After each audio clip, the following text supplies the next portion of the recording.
Welcome to Resumes for Dummies by Bridger Matson, Courtney Burton, Kyle Carmichael, Quentin Fotes, and Shane Riley. Our objective here is to really help you guys get your foot into the door of business and to feel confident as you send out resumes and start getting called in for interviews. So let's go ahead and get started. So what exactly is a resume? A resume is a document that a person creates to show a potential employer why they are qualified for a certain job. We live in a very competitive world, and this means it is vital to put your best foot forward when it comes to applying for jobs. Employers use resumes in order to determine which candidates they interview, and research has shown that typically it takes 10 interviews to fill a job position. So this really does emphasize the importance of a well-written resume. As mentioned before, the purpose of a resume is to show you are qualified for a job, so this means your resume should generally consist of contact information, education, employment history, experiences and accomplishments, special skills, and references.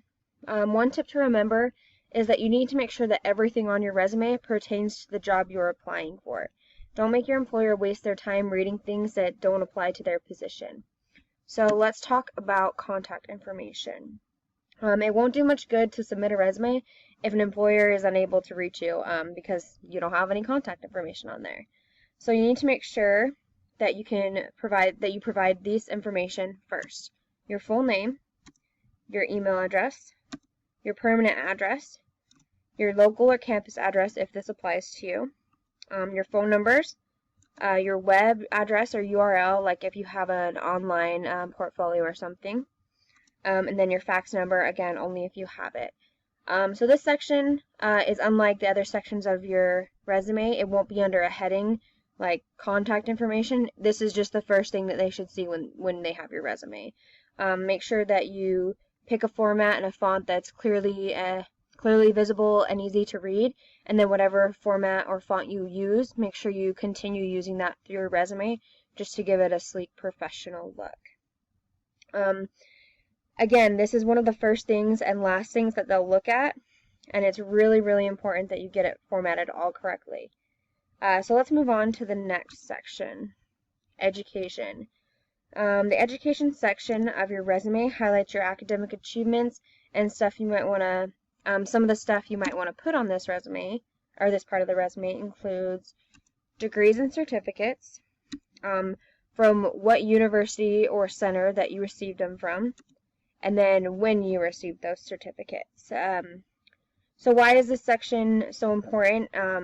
It really shows your ability and your willingness to learn, and it shows that you took the time to gain an education to be the most qualified you can heading into the working world.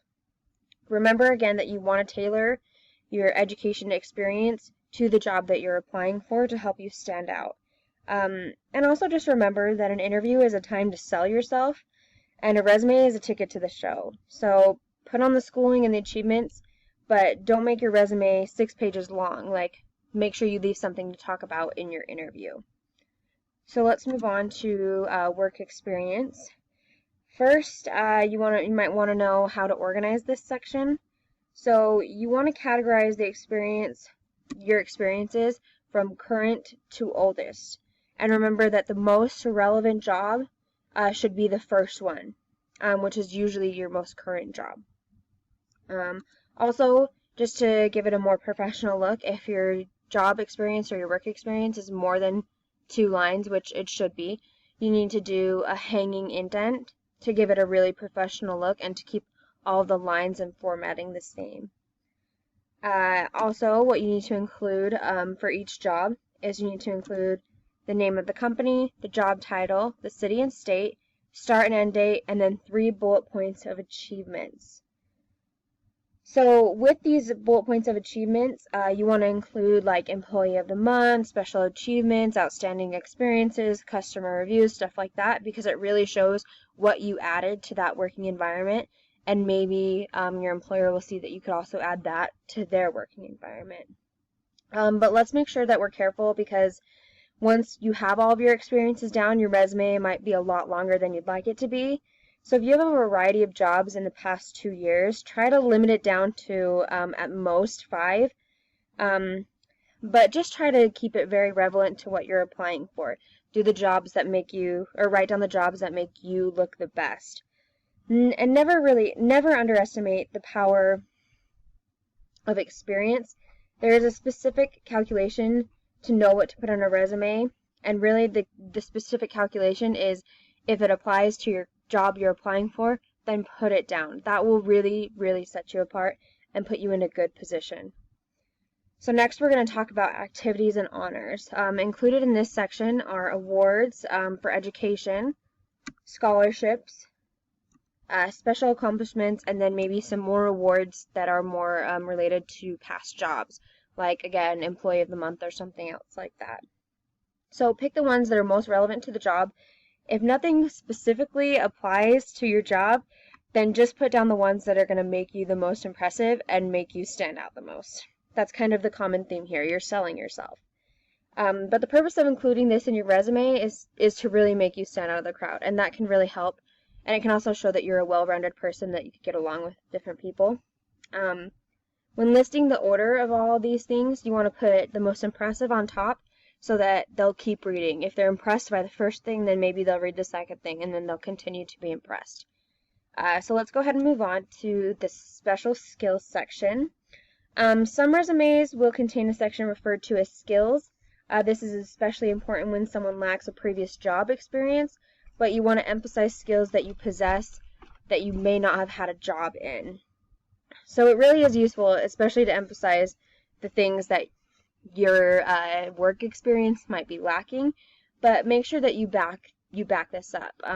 So what you want to include, it's kind of like more of a formatting. You have a heading that says special skills, and then under that heading you have 3 to 5 subheadings, such as like communication, leadership, or other things that you want to emphasize.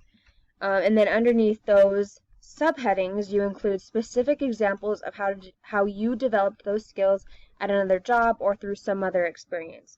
The skills should be organized under the subheadings in order of importance as they relate to your objective. Because remember, if something very impressive is first, then they'll keep reading. So make sure you're always putting your most important or most unique first so that they keep reading. And again, this is just to show what you have to offer, but they may not already know about from your education or from your work experience. So this is another final opportunity to really sell yourself. So then our last section here is references. The purpose of reference sheet is to have a list of people who can verify and elaborate on your professional experience for a potential employer. They can be past employees, past employers, professors, advisors, just people that you've worked really close with that will vouch for you. You want to make sure that they're not like mom and dad and babysitter, because those are very much less impressive than your teachers and your other employers. So let's say that you write down these people. So your employer that you're trying to get a job from is going to want to contact them to verify the information.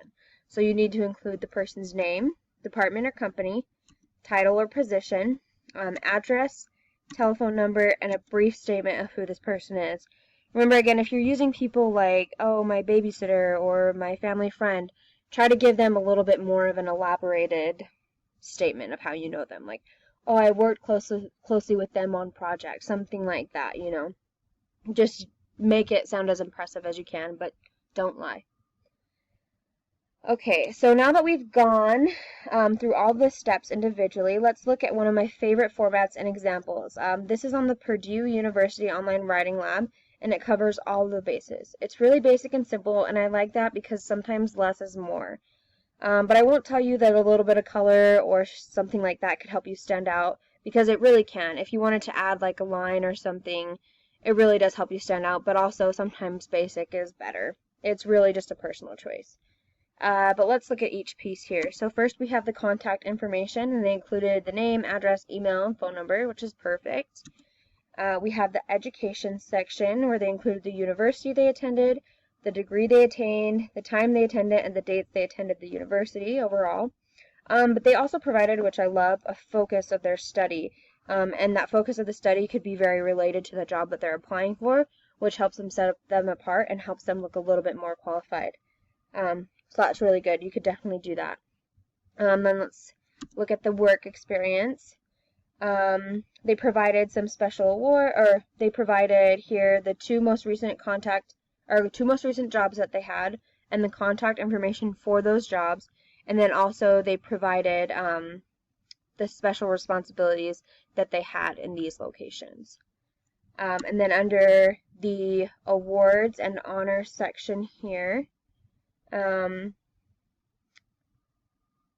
they provided some special awards and some recognitions of their great achievements, which also helps set them apart. You can see here that they have like they made the National Dean's List, and they were pledge professional, like stuff like that. It really helps set them apart.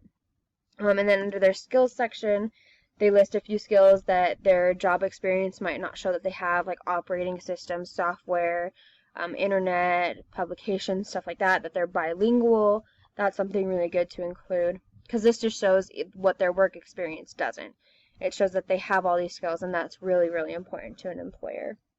And then last, you can see the references, the name, the place that they're from, address, and then phone number so that they can be contacted. So this is just a really great example of a functioning, simple resume format. Now, like I said before, feel free to spice it up, add some colors, some blocks, some shapes, but just make sure you're careful, because if you stand out in a bad way, if it's too extravagant, then that might turn some people away. Maybe make it your own, but be careful. Like, sometimes simple is better. Alright, thank you guys so much for watching. I promise that if you follow this plan we've provided, your resumes will give a great first impression to your potential employers, and you can really feel confident heading into the interview. Thanks again for watching. Please feel free to ask questions in the comment section below. We'd love to help you as much as possible.